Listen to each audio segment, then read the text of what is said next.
Have you ever wondered what it would be like if RoboCop wanted to bang a machine? You get the next best thing, Inspector Gadget 2. Go, Gadget Mobile!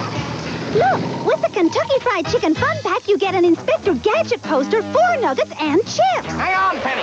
Hi, I'm Anthonix Maximus, bitching to you about movies because go, it's my remaining metabolism. Oh, that's right. I reviewed Inspector Gadget. This time around, I'm gonna finish it off with Inspector Gadget 2. If you want to know the background of Inspector Gadget, you better go watch the first review, because I'm not repeating it. Nor would it really be necessary anyways, considering the fact that this is a straight-to-DVD movie that has very little connection to the first movie. The only person that came back to this movie was D.L. Hughley, and he's the voice of the Gadget-mobile. And I'm certain the only reason why he came back was because Disney gave him the Hughleys. Instead of Matthew Broderick, we get French Stewart, because he's not nauseating at all. Well, okay, he does have his moments on the show Mom, but even then, that's few and far between. Oh my god, I just realized I reviewed the Flintstones and Viva Rock Vegas with Kristen Johnson, and now I'm reviewing this movie with French Stewart. Both actors from Third Rock from the Sun, and they both have been on Mom. Ha.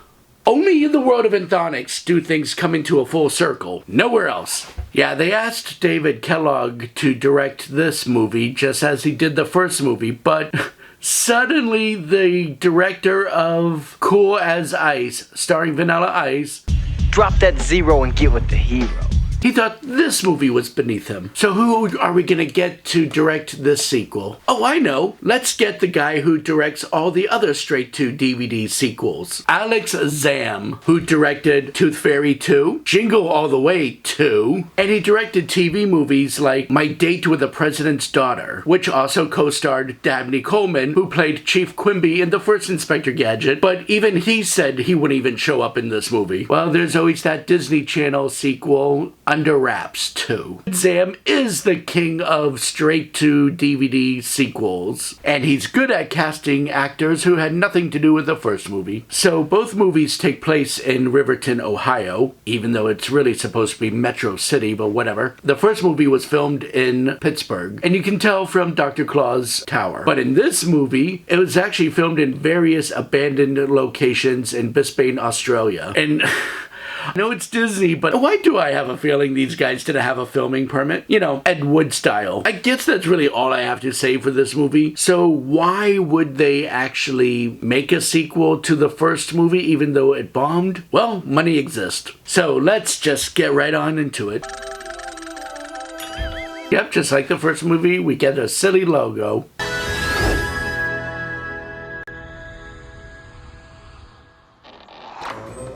But it doesn't even have an extended opening credits. It just goes right into the movie. That's how I like it. You know you got a quality movie when even the film itself is saying, let's just get to it.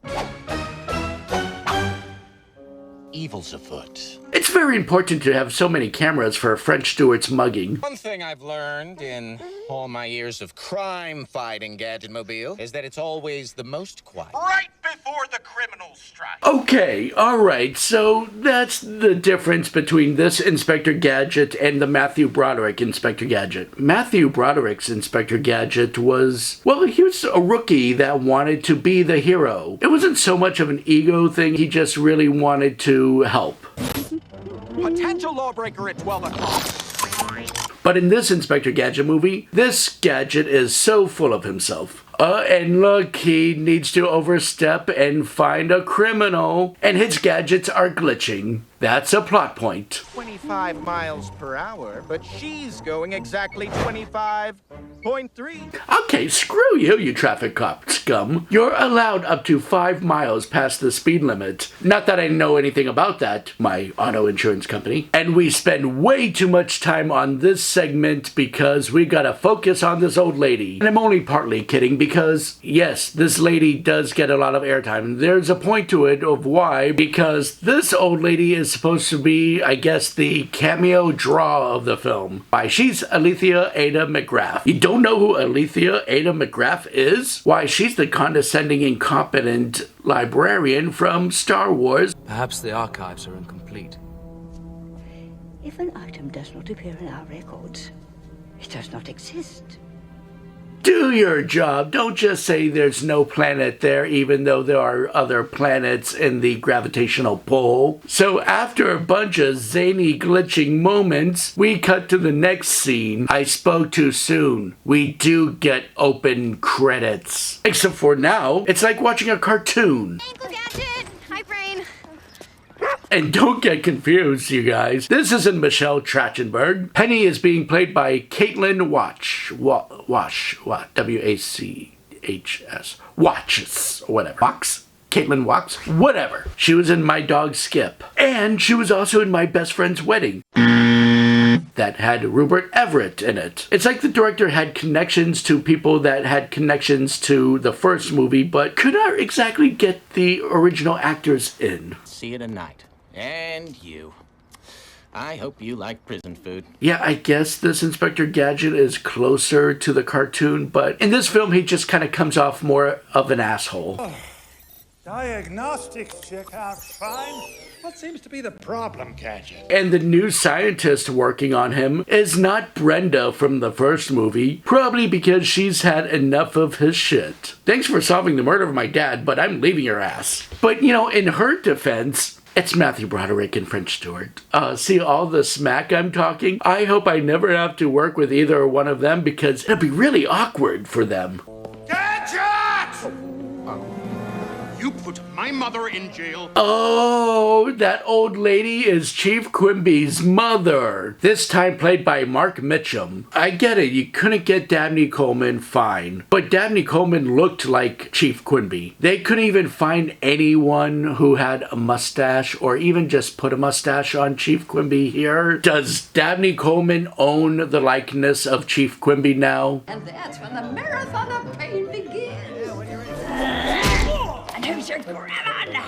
I'm telling you, they're really milking this lady's cameo. Mostly because she's the one that had the biggest film around that time. There are no real criminals left. They're all in Riverton Prison. Uh-oh, he spoke too soon. It's a prison. I'm not even sure why they allowed Claw to have his claw anyway. It's the news, and they're not even showing Claw's face. No. I don't like it when a movie is properly portraying a character the way they should be portrayed. They couldn't get Rupert Everett, so they had no choice but to cover his face. And I actually like this. I actually like this Dr. Claw, played by Tony Martin. This is probably his biggest role, and we don't even get to see his face. Before this, he just made appearances on random TV shows. I'll see you tomorrow. Don't forget to brush your teeth. Okay, that's really gross. But yes, it is just like in a cartoon show. I could do so well if you would just give me a chance. Like in a cartoon, Gadget didn't like his niece getting involved, but she would get herself involved. We're vicious minions, not valets. Okay, see, I like this. I like this Dr. Claw. He remains hidden. When Gadget arrested me, the police confiscated all my assets. He still has the same cat, even though it's not a black and gray cat, it's a white cat, but they have to make some connection to the first movie. We're gonna rob the Federal Reserve right before Riverton's eyes, and there won't be a thing Inspector Gadget can do about it. So basically, the overall plot for Dr. Claw is that he wants to rob a bank. Not exactly world domination, just rob a bank. I mean, yeah, it's basically a Federal Reserve, but it's a bank heist. Holy crap! Okay, alright, I'm gonna kind of talk over his whole plan because we're gonna watch it anyway. But look at the logo on the clock. It's the Mad Cat logo, like in the cartoon. They're really actually playing into calling themselves the Mad Organization. Mean and dirty. See, this movie is already a little bit better than the first one, as far as accuracy goes. So they're gonna get to the fortune by stealing a laser and a ruby. Are we on the same page now? Good. And in order to capture Claw, they unveil their new invention. Oh, this is a reboot of Small Wonder with Vicky the Robot. Now, this is actually G2, played by Elaine Hendricks. Okay, so other than the old lady, this is the main draw of the film. She's the big star. She's been on many shows, like a couple episodes of Married with Children. She's also been on Friends. She was also in Superstar. And she was gonna be the evil, soon-to-be stepmom in Parent Trap. But that's nothing. This is G2. And unlike Inspector Gadget, who is half human, half robot, she's 100% robot. But that's not going to stop Inspector Gadget from falling in love. You might say that G2 is you without the glitches.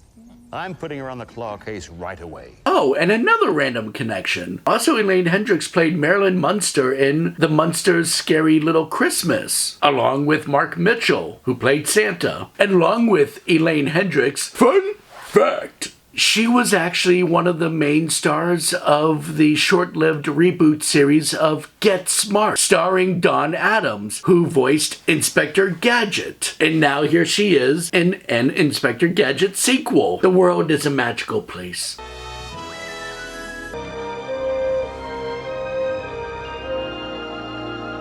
Thanks to Penny, she shows Gadget Claw is enlisting some henchmen through a newspaper ad. That's okay. I've dated worse people on ads. Gadget, stop Peter! It's okay. Everything's fine. Oh, French Stewart, that's what you're good at, making a mess. Can't wait to see you in that horrible Home Alone sequel. Wish me luck. I'm going undercover.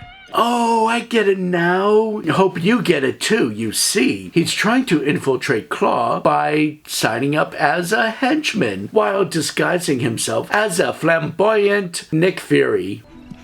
Okay then. Let's see what applicants we have here. Two of those henchmen are actually from the cartoon, Squint and Jungle Bob. I'm looking for Dr. Claw. They finally got their shit together to address him by his proper name, Dr. Claw. Because in the first movie, he specifically didn't want to be called Dr. Claw. He just wanted to be called Claw, just so they can do that stupid Madonna joke. Just Claw. One word. Like Madonna. Because Rupert Everett was friends with Madonna at the time. And it all leads to a bar fight that gets stopped by G2. Very well. You were warned. Yeah, I know that they were trying to have him in the film because little people are funny. But that's Wee Man from Jackass. So show some respect. We could call ourselves the G-Force. No, there was already a G-Force movie, and nobody watched it. We could call ourselves the G-Force, or the G-Team, or the 2Gs. Inspector Gadget. What up, G? Oh.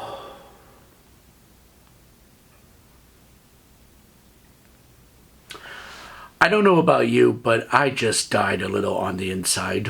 Look what I found about Claw. Dr. Claw's pulling a little heist tomorrow night. We'll have to have a stakeout. You mean I'll have to have a stakeout? Hey, this is her case, lady. Benny? And that's how we get the stereotype that two women can't work together. You're off this case. Both you and Nancy Drew here. Hey! I hate this interaction. And I really don't like this Chief Quimby. It's just full-on hatred towards Gadget. It's like they took the Dabney Coleman's annoyance of Gadget in the first movie and just wanted to amplify this to a whole nother level. Just show that it's all good under the hood. He's telling you to open your jacket and flash her. All I'm saying is, you got to show her you got what it takes, man. Or maybe not so dirty. Okay, another defense of this film is at least the henchmen are a bit more rough. I mean, I'm really just kind of nitpicking to find good things in this mess, but at least there's something going on here. Even though between the action scenes and the camera angle cuts, it's puke. It's puke.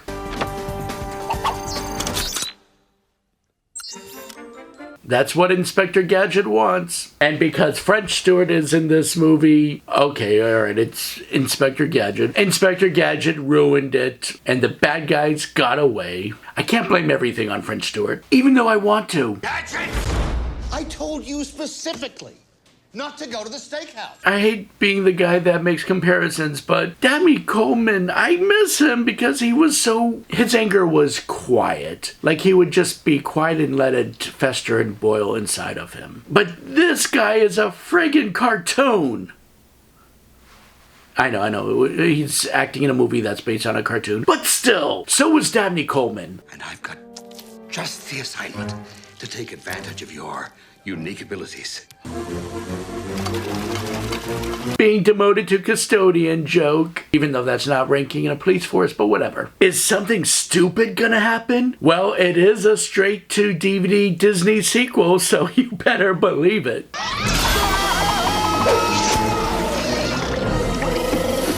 I'm sorry, I can deal with silliness in a movie like this. I can. It's a live action film. You have to make it realistic to life as well. Otherwise, don't bother doing a live action film. There has to be some kind of physics. Everyone, pay attention! Careful, we're getting a little close to seeing his face. To build my super weapon.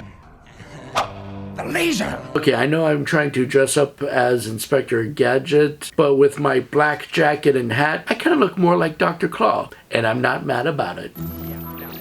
Yep, the big laser that Dr. Claw needs is at a random science convention. Wow, even in 2003, there was no respect for geniuses. Just make him dorky and put glasses on him. Why not? The couple with the baby, that's the director and his wife and child.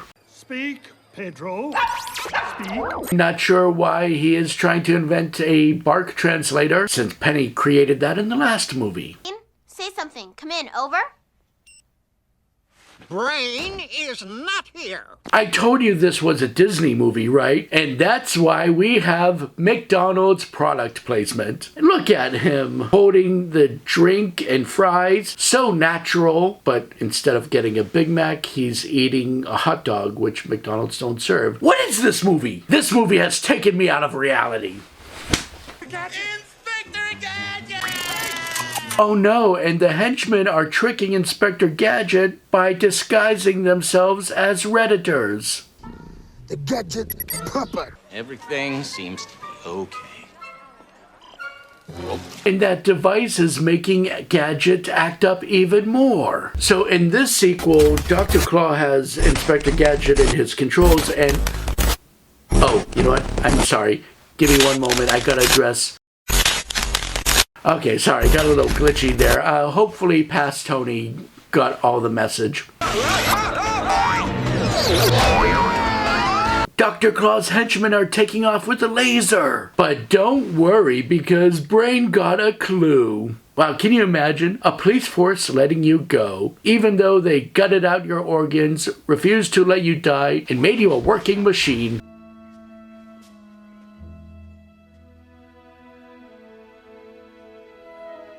Aww, G2 now has empathy. Just like the Disney TV movie Not Quite Human with Alan Thicke. Given up on everything, Gadget decides to look for other work, but still keeps Penny from looking for clues. What is this? I've never seen Penny break down and cry before. Alright, she cried when she thought her uncle was gonna die in the first movie, but here she's crying because she's being told no. But because the time on this movie is moving very slow, we have to squeeze in a montage of Gadget working multiple jobs as Dr. Claw is building his machine. And Penny dissecting a shoe so she can find where the shoe came from. The equipment company down on Old Mill Road. I wonder what's there now, Brain. Now! He was operating from a bowling supply company. Wow. Don't I feel like a stupid bitch from Bitch Mountain around the Bitch River? The festivities have just begun! Alright, but if you're gonna steal a valuable ruby in order to steal gold bars, why not just stick with a ruby? I mean, maybe you'll get more wealth from the gold bars, but I'm just saying, you're taking an extra step. Don't get too greedy. Very funny, Claw, but you forget. I am unaffected by laughing gas. They used a giant magnet to hold G2 in her place. He's a regular Magneto. It's a perfect match. Yes. The shoe that you identified would be in that location has a shoe that looks like the shoe that you had.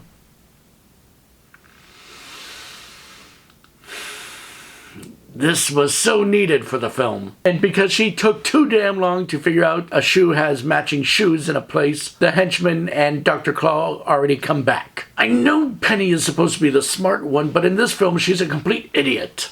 We're taking you back to the precinct for immediate deactivation. The mayor wants to shut down the Gadget program. And don't worry, even though Quimby said he was gonna deactivate G2, Gadget came along and reactivated her. Are you saying you like me? Well, I suppose. Alright, come on. In the first movie, Gadget being in love with Brenda, it worked because he was a man with machine parts. But in this movie, we're talking about a man that has machine parts in love with a complete 100% robot. Don't date robots! Brought to you by Space Poke. Testing 1, 2, 3. 1, 2, 3. Penny has been kidnapped by Claw. Oh, that device that the scientist was working on earlier at the science convention was actually a Chekhov's spark translator. When I say Chekhov spark translator, I'm referring to the term Chekhov's gun. That means if they introduce something in a film, like a gun, it has to be used later on. So, in this case, Chekhov's spark translator. Let's kick some claw tail. Yeah, everyone learned a lesson. Can we end this movie? Let's go. Instead of stopping him right away, they decided to wait till morning. Got it. Prepare to witness a great historical moment. Your demise? Well, damn, just throw the cat down.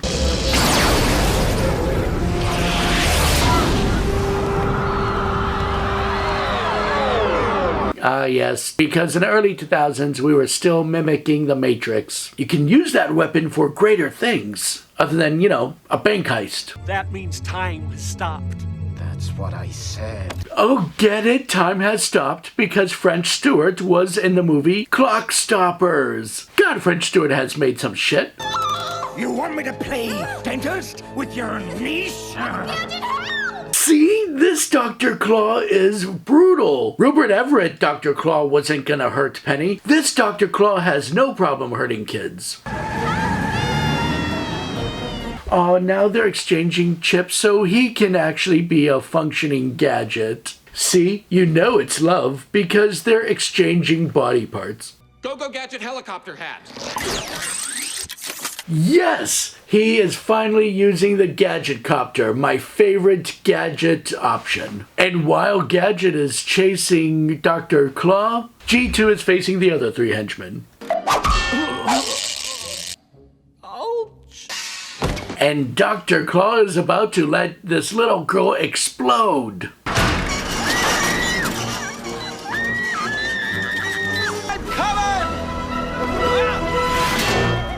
Okay, but how would that work? That would only work if the sign was in the middle of the street. You okay? You know, I've already done this joke a few times, but I'm gonna do the joke again. You're the only thing that matters to me. Yeah, I'm kidding, folks. Gadget saves his niece from a huge explosion from a little bomb. Gadget, well done. I got here too late. Okay, Miss Hendricks, you're better than that. I know you're a machine, but put in some emotion. Or is this just a, Disney, give me my money already roll? Uncle Gadget? And Gadget is A-okay. Come out with your hand and your claw up! You know, that's not nice making fun of someone's disability. Even if they're evil and try to kill your niece. You may have won this round, but I'll get you next time, Gadget! Okay, the physics is bullshit, but alright, I like this. Dr. Claw escaped, because that's how it's usually done. I'll get you next time, Gadget. Next time. So yeah, Gadget, G2, Penny, and Brain stops Dr. Claw's machine, and everyone's back to normal.